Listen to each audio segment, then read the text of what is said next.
Hello everyone. Today in this video, we are going to see few important sections from the general agricultures. Okay. In the last two video, we have seen questions regarding the current topics. Okay. Now listen. Before starting the video, I want to discuss something. Okay. First thing is that this when you watch the video. Okay.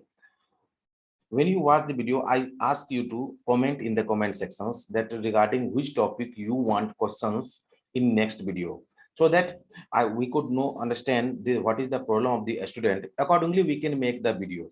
Then hardly it will take you 10 to 20 seconds to comment in the comment box, but it will help us a lot to understand the problem of the students, and accordingly we can make the video for the students. See, the video is hardly of 10 to 15 minutes, but if you see the types of questions, it is really going to benefit you in the upcoming examinations. Okay, if you see our entire video, you see near about 70 videos have been posted of the question series, and you see that and also some videos are posted regarding the various topics of agricultures.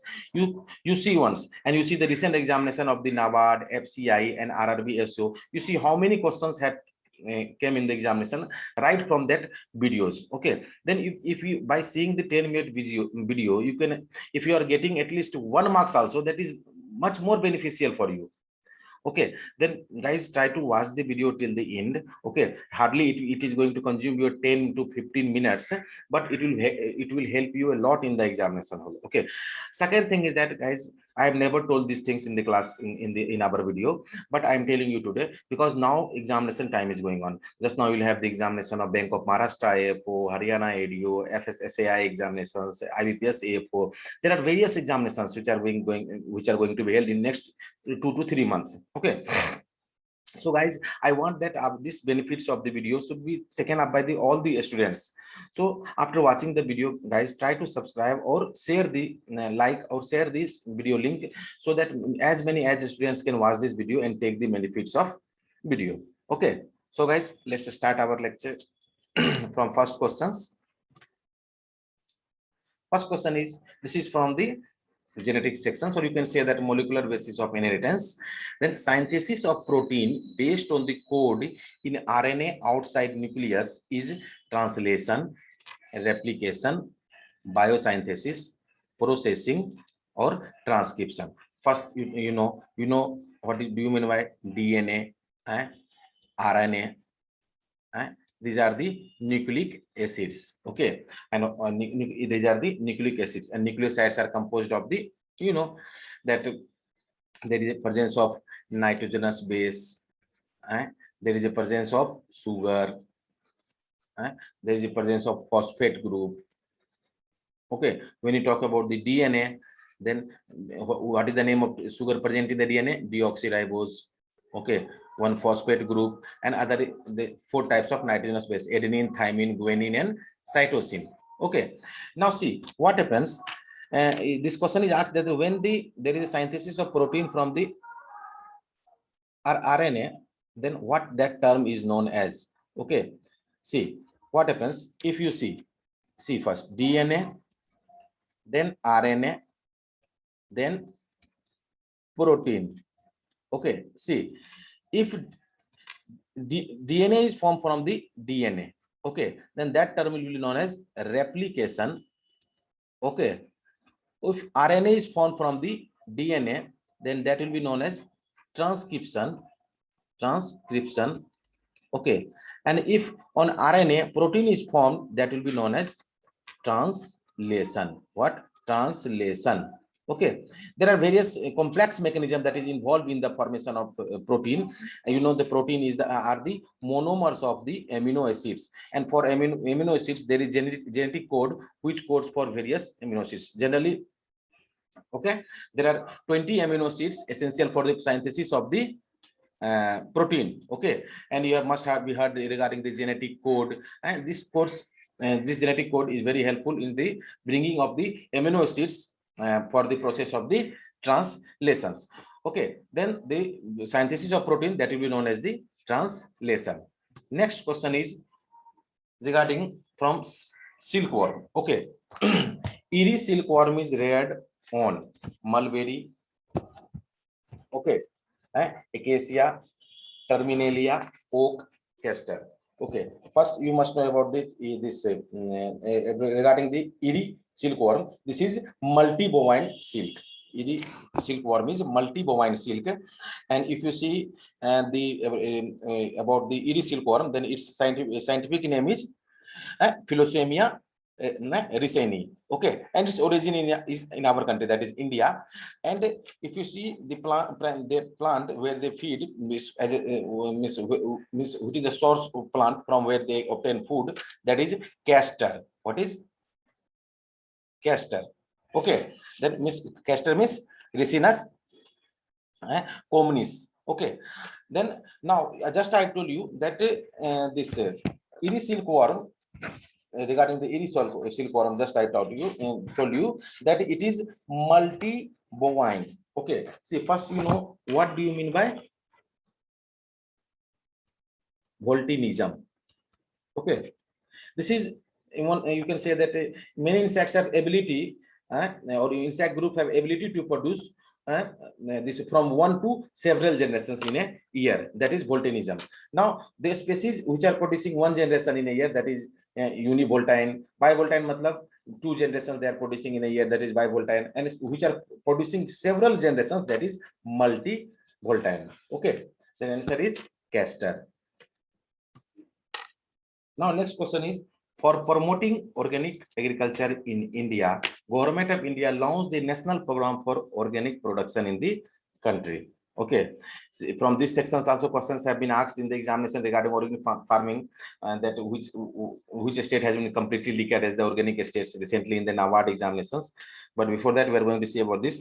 If you talk about the national program for the organic production, it generally provides a standard for the organic productions. They make systems, criteria, and procedure for the accreditation of certification bodies. And if you talk the national logo and the regulations governing its use. After that, if you see the standard and procedures have been formulated with the international standards regulating import and export of the organic produce. Okay, they are related to this national program for the organic productions. Okay, and it was launched in the year 2001. Okay, see, it is very good topic, organic farming. You must go through in it regarding the organic farming in detail, because questions have been recently asked in the NABARD examinations from organic farming. Now, parent of Amarpali mango are, okay, Dasahri into Neelam, Neelam into Alfonso, Neelam into Dasahri, okay, Topsax into Alfonso, or Langra into Neelam. Then you see, when you talk about the these are the hybrids, Amarpali, and let's talk about their parents. Suppose you talk about the parents of the Ratna, then Ratna is cross between the Neelam and Alfonso. Okay, this is the Ratna is regular bearer, and it is the cross of Neelam and Alfonso. When you talk the cross of and this Neelam and Dasahri, this Neelam and Dasahri, then this is the cross of the this gives result Malika. Malika is the cross of Neelam and Dasahri. Similarly, if you talk about the cross of the this Arka Anmol, then that is cross between the Alfonso and the Janardhan Prasad. When you talk about the Ambika, that is Amarpali, and in cross Amarpali's cross is the Janardhan Prasad.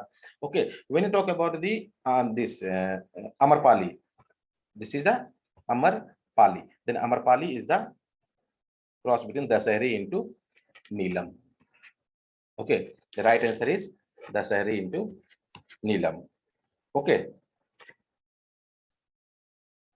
Next. Which growth stage of sugarcane is critical for the irrigation? In previous video also, we have given you information regarding the critical stage of the for irrigation of the various crops, and I told you that this topic is very important. So I am regularly bringing one question from that topic. Then in this case, it is asked from the sugarcane, that ripening, grain growth phase, set rot stage, formative stage, germination. Then in case of sugarcane for irrigation, sensitive stage is formative stage. Again, like you can talk about the wheat, then CRI stage. This question was asked also in the examination. Crown root initiation stage is the critical stage for the irrigation. When you talk about the rice, then panicle initiation is the critical stage. When you talk about the maize, then tasseling and silking is the critical stage. When you talk about the tobacco, then topping is the critical stage. Okay, then this of the various crops you have to remember the critical stage for the irrigation. Now your next question is the leaf color chart that is used for judging the amount of nitrogen application to the standing crop of which of the following: wheat, maize, rice, sorghum, sugarcane. Means leaf color chart is used that are used for judging the amount of nitrogen application, and then it is using wheat, maize, rice, sorghum, or sugarcane. Then this method is used in case of rice. Okay. Identify the incorrect plant nutrient deficiency. Okay, we'll choose the options. Dieback in citrus is due to copper deficiency. Of course, this is right. Marsh spot in pea due to the manganese deficiency. It is also correct. Whiptail in cauliflower due to molybdenum. Yes, it is also correct. Critical leaf of the cotton is caused by the manganese. Yes, it is also right. Now, Khaira disease in rice is due to the iron deficiency. It is wrong because you have been studying since 4 years in the degree course also. See, Khaira disease is the zinc deficiency. Khaira disease in rice is caused this due to the zinc deficiency, and this disease occurs at the nursery stage, and it was first reported by the Y.L. Nani in 1966 at Pantnagar. And simply how you have to manage this, just you spray that zinc sulfate. Okay, then this one, fifth option is incorrect. Among all cakes, highest nitrogen content is in, okay, castor, neem cake, ground cake, coconut cake, sesame cake. Okay, there are, see, when you talk about the wild cakes, then there are non-edible wild cakes also, edible wild cakes also, like you see neem cake, castor cake. These are non-edible wild cakes. When you talk about the edible wild cakes, then coconut, groundnut cake, linseed cake, Niger cake. These are all the edible wild cakes. Then among these, if you see, then the highest, suppose you're talking about the coconut cake or groundnut cake or linseed cake, then among them this groundnut cake has the highest nitrogen percentage, that is 7.8%. How much? Okay, after that cotton seed cake, that is decorticated, that is 6.4. then highest is in presence of case of groundnut cake. Now next question is F2 ratio in complementary gene action is 9:3:4. Okay, 13:3, 9:6:1, 15:1, 9:7. First, try to understand what do you mean by the complementary gene. See, it is two pair of non-allelic genes that are essential in dominant form to produce a particular character. Means both the, suppose we are studying the character of two, we are studying two character at one time. Suppose height of the plant and the shape of the seed. Okay, means round. Okay, then this is two character. Then that is in dihybrid case. Then if they have to be tall or round, then at least suppose they are tall and round. This is also tall and round because capital T is dominant over small t, capital R is dominant over small r. Okay, but now if it is this condition, okay, in this condition you see only the one character is dominant over the small t, but this character is recessive condition. Means to produce a genotype or to produce a character in case of complementary gene, at least both the one gene, one allele from both the genes or should be in dominant form. Suppose you see in this case capital T is in dominant form, in this case capital R is in dominant form. At least among from these two, one is dominant, from these two another is dominant. One has to be present in both the genes in dominant form. Okay, then only that character will be expressed. Okay, means such genes that act together, means they see both the genes are acting together to produce a phenotype. Okay, and you can take the example that flower color in Lathyrus odoratus, that is sweet pea. This complementary gene is seen in case of sweet pea. Okay, and when you talk about the ratio regarding this, then the ratio will come 9:7. Then like not only this, also you have to remember the this ratio of the various. Suppose if we talk about the Mendel's dihybrid cross, then what is the ratio in case of Mendel's dihybrid cross? 9:3:3:1. When you talk about the duplicate gene, then it is 15:1. A complementary, just you have seen, supplementary, it is 9:3:4. And inhibitory gene 13:3. Masking gene, that is 12:3:1. When you talk about the polymeric gene, that is 9:6:1. When you talk about the additive gene, it is 1:4:6:4:1. Okay. Now we move to the next question. Our next question is again from that sericulture. The Parvin disease of silkworm is caused by bacteria, virus, nematode, protozoa, or fungi. Okay, then see this Parvin disease of the silkworm is caused by the protozoa. Okay, its causing agent is Nosema mumbasis. Okay, and there are various symptoms of disease like there is a irregular size of the larval body, means there is a not proper hatching, or you can say irregular hatching of the silkworm eggs. Okay, that in larva which is infected, it loses its appetite and they becomes inactive. Okay, in their body, that black pepper like spots appears on their body. Okay, these are the symptoms of the Parvin disease and it is caused by the protozoa. Okay, it's caused by protozoa. Thank you. So guys, just again I'm telling in the last of the video that do subscribe the channel, do share the channels so that more and more students can take the benefit of the lecture. Thank you.